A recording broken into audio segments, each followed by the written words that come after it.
as Thomas who asked me to come here and talk about my own life and how I've been able to, through my long life, being able to continue to play.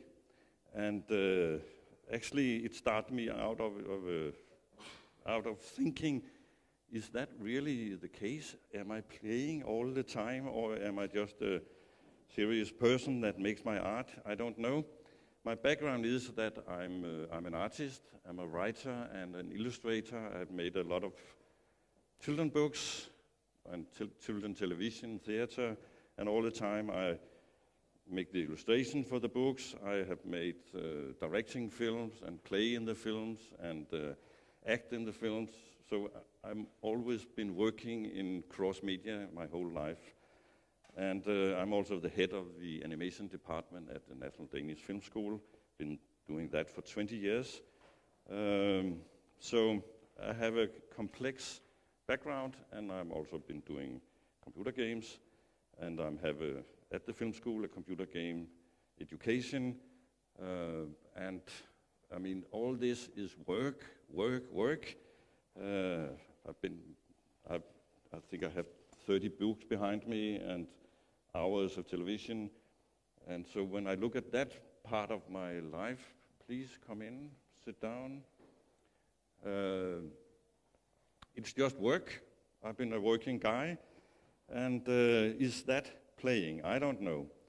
So I've had to do a lot of thinking before I started this talk. And I've been looking at my life. And then I started to be serious. I thought I better dig into this, and went into the internet. I said, what is gaming, what is playing? And there was a lot of stuff to read.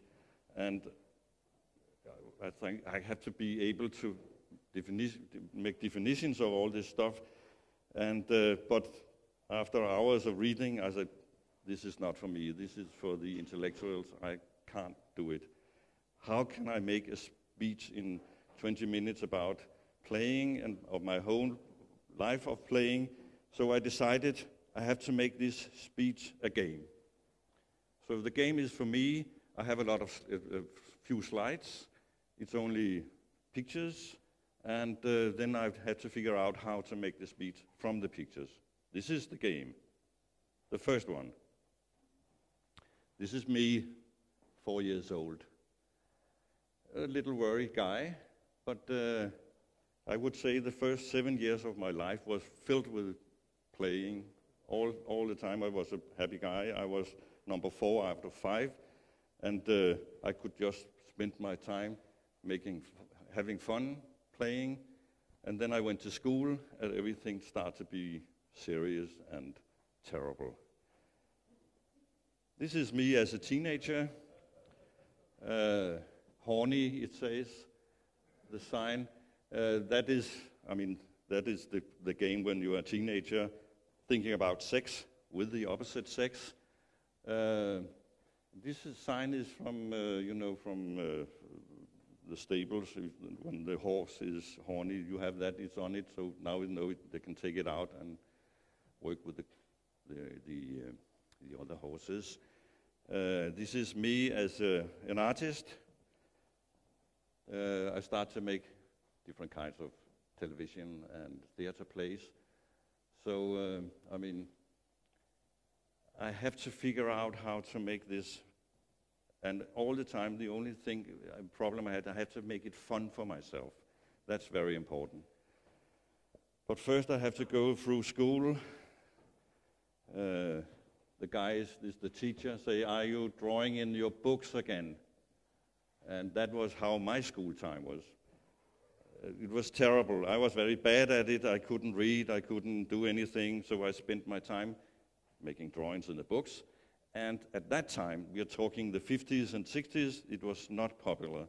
And the teachers tried to beat it out of me. Stop being so playful, just learn. But so I took a lot of beating, and in the end, I had to stop sitting during the lectures and making drawings. So I just start to make stories inside my head. They couldn't see that. Then I was just sitting there, looked like I was listening, but I was just making stories. And that was how I formed my future. I decided that I would be a person that was making stories, drawings, illustrations, stories. So that was what the school did to me. They beat it into me. Don't do that. And of course, that was the first thing I decided to do, what they told me not to do. So I started this long career, and what was I to do? How could I actually make all these stories? And how could I discipline myself to do it? I was very young. I was in the early 20s, and I haven't learned anything. I mean, I went through schools, and I didn't learn anything other than drawings, and I didn't went into any education. I was just sitting by myself and trying to figure out how to work as an artist, what to do, how to make stories. And I had to start writing stories, making cartoons, making comic strips, without really knowing what was in my head and how it could come out. And I had to figure out a way to do it. I wonder what the next slide is. Oh. Okay. And this is how I did it. I have all these small books. I always have them with me. They are books for ideas. When I get some idea, I just write it down. Or if I don't know what to do, I just sit and make drawings. When I do lectures like this, I have my little book and make drawings in it. I always have it on me. And actually, I can recommend, if you are a person that wants to make stories, make anything, always have these books with you, because they are very important. My little notebook. I mean, I've been to a lecture, so that is the guy who was doing the lectures, and this is what he was talking about, I think. So this is my goal. From the start, I start to have this book, making notes, making ideas, stories, and then, I mean, this is actually my game. This is my fun of life. I learned it from the school. I did it in the school, and I continue to do it my whole life. This is book number, I give them numbers, 132. So I have 132 of these books at home, and my whole life is in them. I can open them, and I can look at them, and I can get ideas from them all the time. When I without ideas, I just take out my books and look into them and think, try to figure out how to use it. And so what I was trying to do there back in the 20s was to find a way of working that was not like work, was like playing, was like having fun. Because as long as things are fun, it's great. When it starts to be serious and demanding and blocking, then if the fun goes out of the life, then it's not nice. So that is actually my life. And this is also an example of how I work. I make these paintings. I made thousands of them. I still make these kind of paintings. And when I don't know what to do, I just sit down and make paintings. And from that, while I'm sitting there, the ideas start to come to me I would say in a playful way. So I tell myself, every time you go into something, make it a game. Make it something that you can play with, that you can have fun with, and never stop yourself in saying, no, you can't do that. That's impossible. Somebody will tell you that it's not good, or you have to take all this away and just have fun with it, And in the end of the day, you can put things together and start to make it into stories, into books, into educations. All these things I've been doing is coming out of ideas that suddenly comes to me, and I write them down, and then I start to work with them. So every time I get into kind of crisis in my work, I sit down and paint. And when I do that, that is my way of playing. I mean, like we see here in this festival, there's many ways of playing. You can go out and play play football, or you can play tennis, or you can play computer games. There's many ways of playing. This is my way of playing. And so I have to do it all the time. If I don't do it, life is terrible.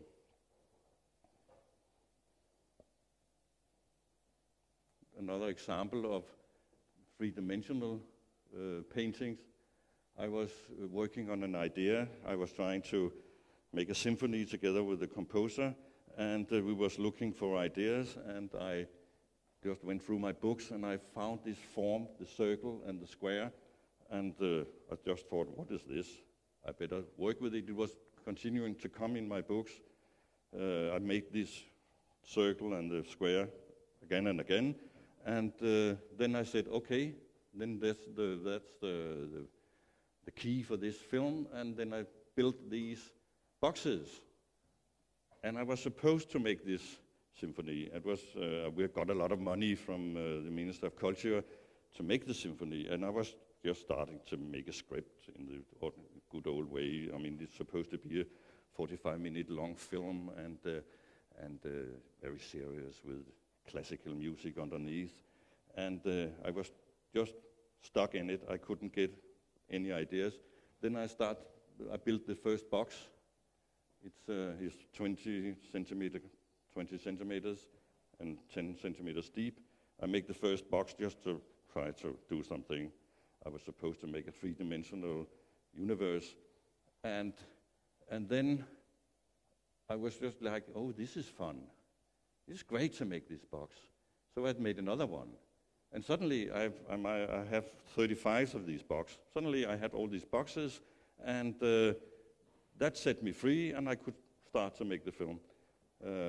So that was also a playful way of getting around an artistic problem. Then there's this guy, my most famous character, Skrumpen from the outer space, that I actually have been working with my whole life. The first idea for the character came in the mid-70s, and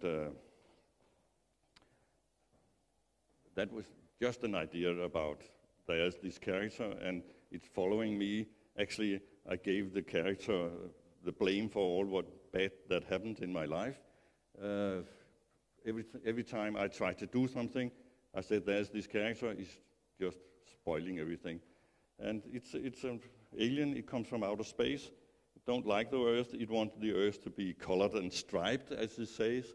And then it took me, I changed the name of the character to Gustav, but it was me, and said, you're supposed to work, and you're supposed to change the world into colored and stripes. And of course, that was a conflict. I wanted to make art and didn't want to make the colors, stripes on the world. So we have this conflict, and that character has been following me since then. I have done a lot of things with it, theater, exhibitions, books, television, and it seems to continue to live and come back to me, and it seems to be a character that continues to be able to make stories. There are stories coming out of the character all the time.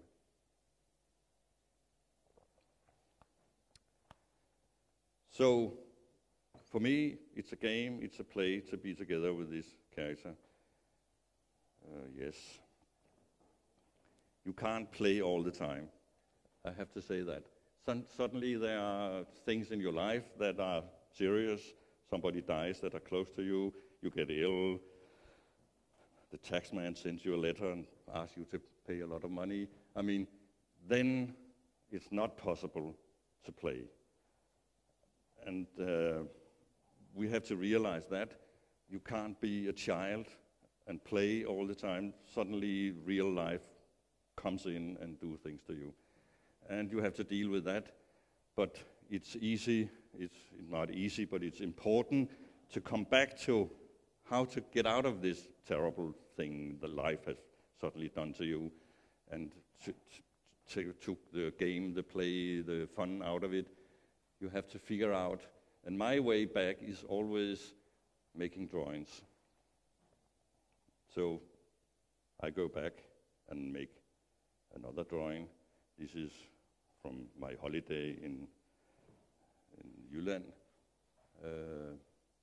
So also when I'm on holiday, I make paintings and get relaxations out of that. And so that's how I do it. I make drawings, go back to it. All the time I go back and start to make drawings, and then out of that, new things grows.